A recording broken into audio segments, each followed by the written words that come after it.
आज उदास दिख रही है अयोध्या। के कई बोली सब बात बेटा मंथरा ने बना दी, थोड़ी सी बात बिगड़ गई। का बन गई और का बिगड़ गई? बोले बेटा भरत, तेरे लिए अयोध्या का राज सिंहासन, तेरे बड़े भैया राम के लिए 14 वर्ष का वनवास, और थोड़ी सी बात जा बिगड़ गई कि तुम्हारे पिताजी सुरधाम सिधार गए। जब थोड़ी सी बात बिगड़ी थी, भरत रोने लगे, कहते माँ अरे मैं तेरा भी गला दबा देता, क्या तूने सरयू का पानी नहीं पिया? क्या तूने रघुवंश की रोटी नहीं खाई जो मेरे बड़े भैया के लिए वनवास? माँ मैं तुम्हारा गला इसलिए नहीं दबा रहा हूं कि जब मेरे राम वनवास से लौट के आएंगे तो लोग उंगलियां उठाकर कहेंगे जो वो नहीं भरत के भैया आज ने माँ को मार डाला था, इसलिए माँ मैं तुम्हारा गला नहीं दबा रहा। भरत पिता के सौ पर गिर के रोने लगे। भरत को अपनी कौशल्या माँ याद आ गई। भरत कौशल्या की ओर दौड़े। जैसे ही कौशल्या ने अपना बेटा भरत को देखा, पागलों की नाई दौड़ी माँ कौशल्या अपने बेटा भरत को हृदय से लगा लेती। भरत रोने लगे, कहते माँ मुझे गौ हत्या का पाप लगे, मुझे भ्रूण हत्या करने का पाप लगे, मुझे ब्रह्म हत्या करने का पाप लगे, मुझे गौशाला में आग लगाने का पाप लगे, मुझे गुरु पत्नी गमन का पाप लगे। हे माँ संसार में जितने महापाप है पूरे भरत को लग जाए। अगर भरत की थोड़ी सी सलाह है भैया को वन भेजने की। कौशल्या कहती नहीं बेटा मैं तो जानती हूं आज अयोध्या की प्रजा इकट्ठी हो जाती है, गुरु बस खड़े हैं, भरत तो रो रहे हैं, कहते मैया तूने काठानी मन में, ओ मैया तूने काठानी मन में, राम सिया भेज देरी वन में। ओ मैया तूने काठानी मन में, राम सिया भेज देरी वन में।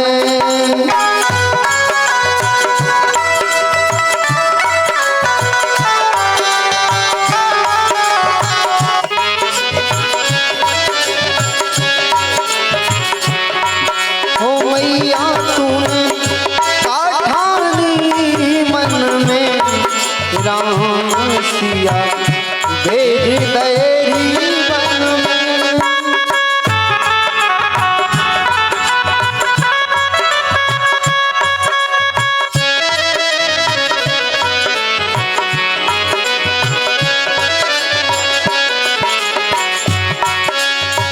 जदापि भरत तेरा ही जायो, जदापि भरत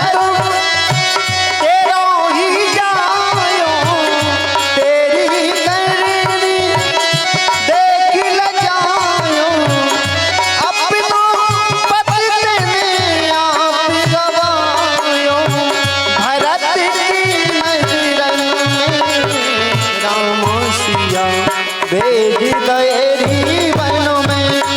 ओ मैया तूने, ओ मैया तूने काठानी मन में, राम सिया भेज देरी वन में।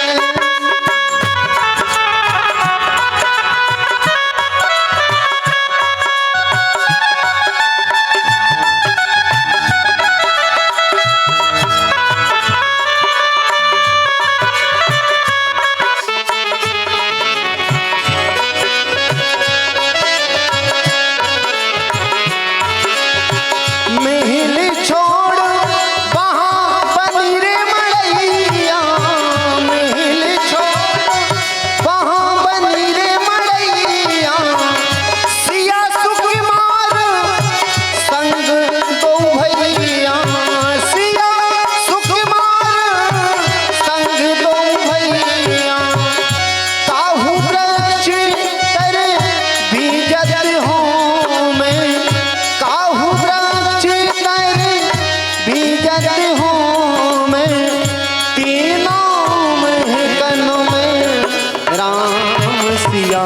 भेज दे बन में राम सिया भेज दे बन में।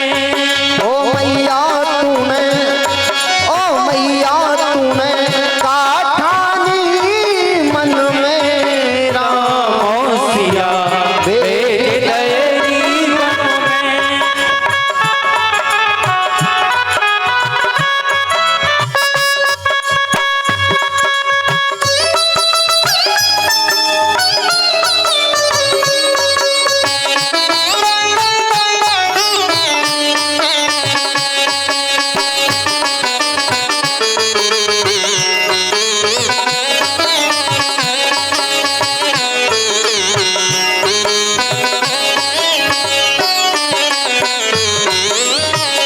कौशल्या की छिन गई वाणी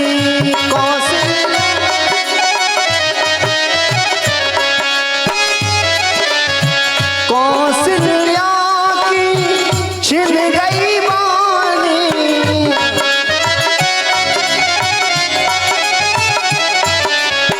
रोए ना सकी उर्मिल दीवानी रोए ना सकी उर्मिल दीवानी कह गई तू बस एक ही रानी कह गई तू बस एक ही रानी रह गई महिलन में राम सिया भेज दे जीवन में राम सिया भेज दे बन में हटीली तने ओ मैया तूने काठानी मन में राम सिया भेज दे जीवन में राम सिया भेज दे बन में राम सिया भेज दे बन में।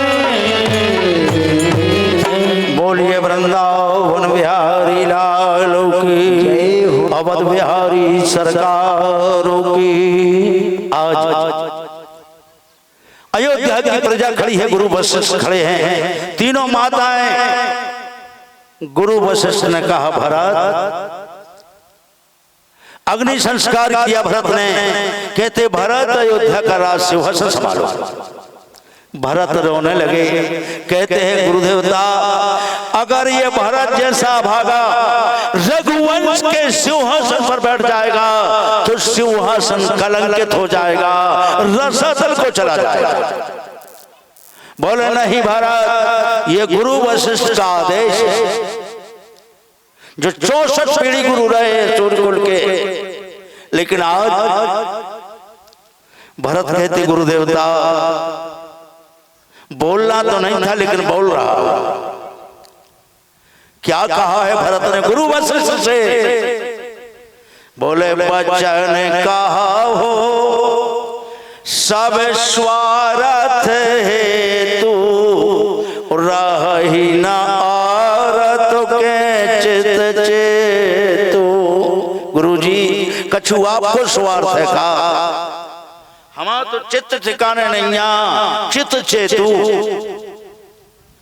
काय पीतु सुरपुर सिय राम बना देन कहु मोहि राजो याते जानो मोरे तो के तुम्हारे बड़का जो। गुरुजी ये में हम हुए थे कि कछु आपको काम मन रहा हो। गुरु वशिष्ठ रो उठे।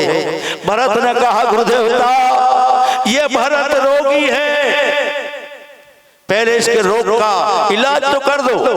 ये अयोध्या की प्रजा खड़ी, इसमें कोई डॉक्टर हो, आपके पास इलाज हो, तो ये भरत रोगी है, पहले इसके रोग का इलाज तो कर दो। वशिष्ठ ने कहा क्या रोग है भरत तुम्हारे लिए? क्या कहा है भरत ने? आज हमरा कहते भरत चरित्र सुनना है। अरे भाइयों में श्रेय बनाओ, बड़ा भैया पिता के दिल होता है। दुनिया में सबसे बड़ी दौलत और सबसे बड़ी ताकत है तो भैया। और आज हम छोटी छोटी सी बात को लेकर एक दूसरे से घृणा करने लगते हैं। आज गुरु वशिष्ठ ने कहा क्या रोग है भरत तुम्हारे लिए? क्या कहा है भरत ने?